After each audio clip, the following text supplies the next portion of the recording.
Bonjour à tous, je suis Raphaël et je vous emmène voyager avec moi dans le monde de l'ésotérisme, de la spiritualité et de l'invisible. Au travers d'épisodes solo ou d'épisodes témoignages avec mes invités, nous parlons d'ouverture de conscience, de réveil spirituel, de facultés extrasensorielles et d'expériences mystiques. Et vous trouverez également des épisodes spéciaux astrologie où je vous décrypte l'actualité du ciel. Pragmatique ou non, soyez les bienvenus dans le podcast Les Mondes Subtils.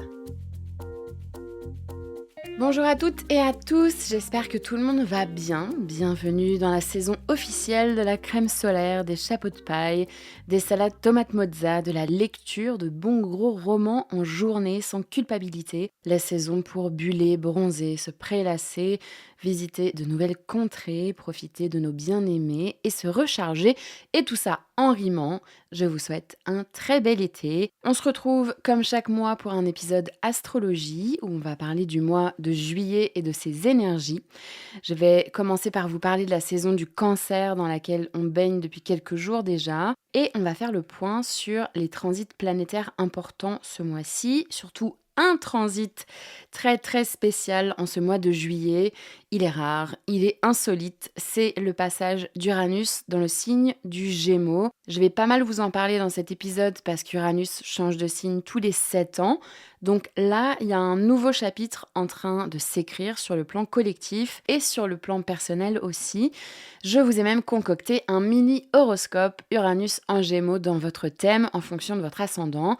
Mais avant ça, on va parler de la saison du cancer. Donc, dans ces épisodes d'astro, j'aime bien vous parler de la saison en cours pour chaque signe du zodiaque parce que c'est là-dedans qu'on baigne collectivement, c'est la toile de fond, c'est la couleur des murs dans une pièce. Alors oui, il y a plein de transits en même temps, mais le décor reste le même pendant près d'un mois parce que le soleil est en train de transiter dans ce signe du zodiaque. Et si vous êtes cancer ou ascendant cancer, est-ce que vous vous reconnaissez dans ce que je vais vous exposer ? Est-ce que vous avez des personnes cancer ou ascendant cancer autour de vous ? Est-ce que vous reconnaissez leurs traits ? C'est intéressant d'observer ça et si vous aimez l'astrologie, c'est un super bon moyen de vous familiariser avec les signes. Le cancer, c'est un signe cardinal, c'est-à-dire qu'il initie une saison, donc il y a une énergie de nouveauté.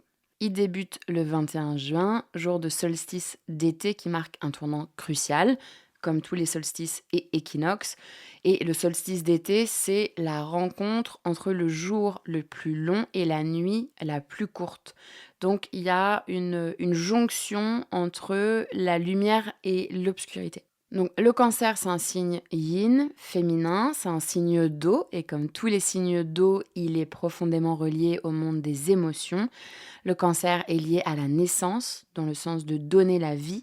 Il est rattaché aux archétypes de la conception, la fécondation, la maternité, la protection, le réconfort, la sécurité. Et d'ailleurs, pour les anciens, c'est par le signe du cancer que les âmes descendaient du ciel sur la terre. C'était le premier signe du zodiaque pour eux. Et André Barbeau, qui est un astrologue français incroyable qui n'est plus de ce monde, disait que le cancer, je cite, c'est l'eau originelle, les eaux mères, le fœtus qui apparaît à la vie sous la forme d'un enfant sorti des eaux amniotiques. Et c'est avec cette image-là que l'archétype du cancer prend tout son sens. Il adore materner, protéger, prendre soin, envelopper, sécuriser, nourrir, chérir. C'est la mama du zodiaque, comme la lune qui régit le signe du cancer. Et d'ailleurs, dans un thème astral, la lune peut représenter notre mère. C'est un signe qui est extrêmement sensible, dévoué, romantique, avec un imaginaire très riche. Il peut être nostalgique, il peut être plongé dans l'illusion, il peut ressentir un besoin de s'intoxiquer pour se couper de son monde intérieur émotionnel très riche, qui peut parfois être accablant. Le cancer, il a besoin de sécurité, il a besoin de se sentir en sécurité et de pouvoir offrir une sécurité matérielle et ou émotionnelle aux gens qui l'aiment. Il a besoin de proximité et de se sentir à l'aise dans le confort. Il peut être mélancolique ou lunatique, changeant comme les marées sans vraiment comprendre pourquoi, parce que c'est la nature de la lune qui imprègne ce signe. Le cancer, c'est le signe du crabe, c'est la représentation de son glyphe et l'animal associé à ce signe depuis la nuit des temps. Et d'ailleurs, minute fun fact, cancer en latin, ça veut dire crabe. Et c'est Hippocrate qui a été le premier à comparer une tumeur à un crabe par analogie, parce qu'une tumeur prend la même forme qu'un crabe en fait, avec une masse et des prolongements qui ressemblent aux pattes d'un crabe et qui s'accrochent. Et c'est vrai que quand on regarde bien, quand on se penche sur la nature de l'animal, du crabe, il y a beaucoup de caractéristiques en commun avec les traits de ce signe du zodiaque. Le crabe, il a une carapace très épaisse, c'est son dôme, c'est sa maison, c'est là où il se sent protégé. Et le cancer, il peut paraître froid, il peut paraître inaccessible aux gens qui ne le connaissent pas vraiment, mais il se protège en fait. Il est difficile à pénétrer le cancer, il laisse pas rentrer n'importe qui dans son cercle, mais une fois qu'on réussit à rentrer, à le convaincre qu'on est digne de son amour et de son enveloppe, il nous aimera et nous protégera coûte que coûte et ne nous laissera jamais tomber, jamais. Quitte à en perdre ses pinces, il ne lâchera rien le cancer. C'est un signe très loyal. Et les personnes cancer, elles sont comme ça.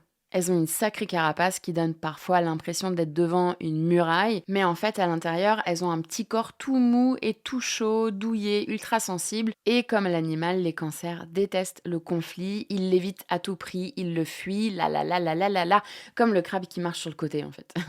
Les cancers, ils préfèrent fuir plutôt qu'affronter. Et pour moi, l'image du cancer, c'est une maman sur la plage avec ses enfants. Ils sont super bien installés là, au bord de l'eau, avec les serviettes et le parasol, le château de sable, les pelles, tout ça, tout ça. Les petits sont en train de se baigner et de jouer avec les vagues. La maman les surveille. Et puis, ils la rejoignent, elle prend soin d'eux, elle les sèche avec la serviette, elle leur étale de la crème solaire dans le dos, elle leur donne des petits gâteaux, des petits biscuits, elle leur fait des bisous pleins de sel.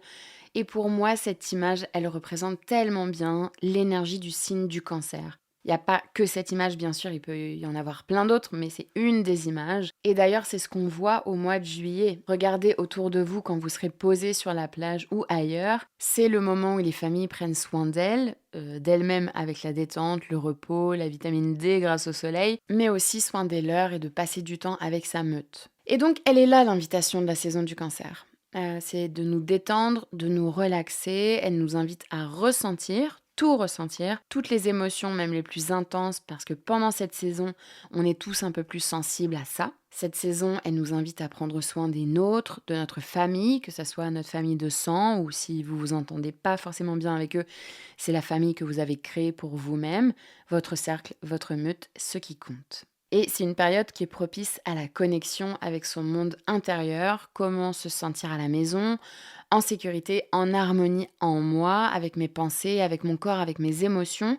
Et tout ça, ça veut dire être à l'écoute. De quoi mon corps a envie, de quoi mon corps a besoin, de quoi j'ai envie et besoin. C'est s'apporter des preuves d'amour, c'est prendre soin de soi-même. Et ça, c'est s'aimer.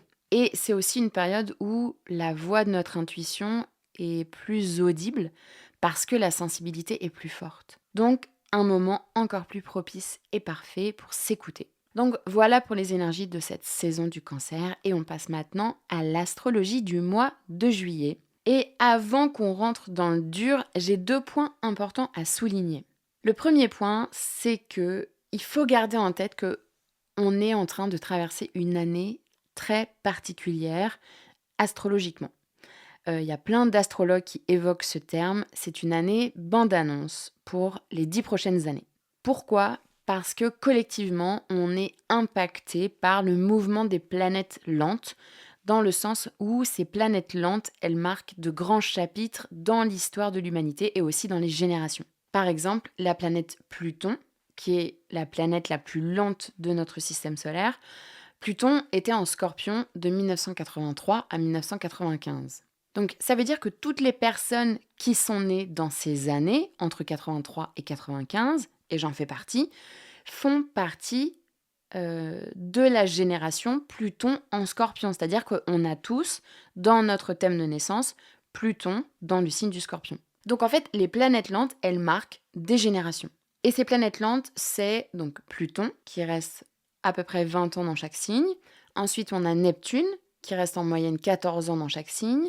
Ensuite, on a Uranus qui reste à peu près 7 ans dans chaque signe. Ensuite, on a Saturne qui reste environ 3 ans dans chaque signe. Jupiter qui reste environ 1 an dans chaque signe. Et après, les autres planètes, donc Vénus, Mercure et Mars, sont beaucoup plus rapides, presque aussi rapides que le Soleil. Donc là, ce qui est en train de se passer, c'est que toutes ces planètes lentes, donc toutes ces planètes qui marquent des générations, sont en train, individuellement, de changer de signe au même moment.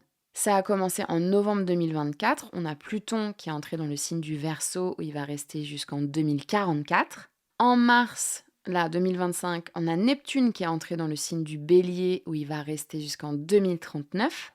En mai 2025, on a Saturne qui est lui entré également dans le signe du Bélier où il va rester jusqu'en 2028. Et le mois dernier, juin 2025, on a Jupiter qui est entré en Cancer où il va rester 1 an.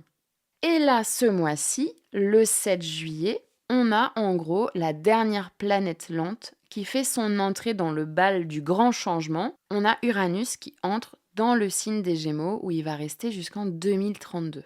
Donc astrologiquement, c'est incroyable que toutes ces planètes lentes changent de signe, changent d'énergie, changent de costume sur une fenêtre de 8 mois entre novembre 2024 et maintenant. Il y a un changement de paradigme total, mondialement, collectivement, et c'est pour ça qu'on appelle 2025 l'année de la bande-annonce, parce qu'on commence à voir ces changements se cristalliser dans la matière là, cette année. On commence à avoir en fait le goût à percevoir les nouvelles couleurs.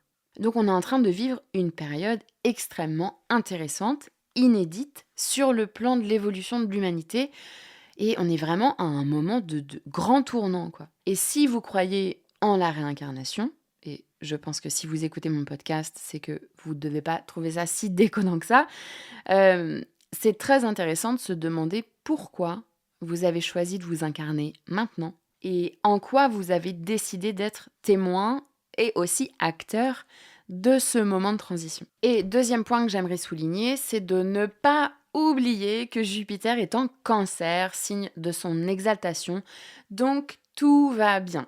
J'en parle longuement dans l'épisode d'Astro du mois de juin.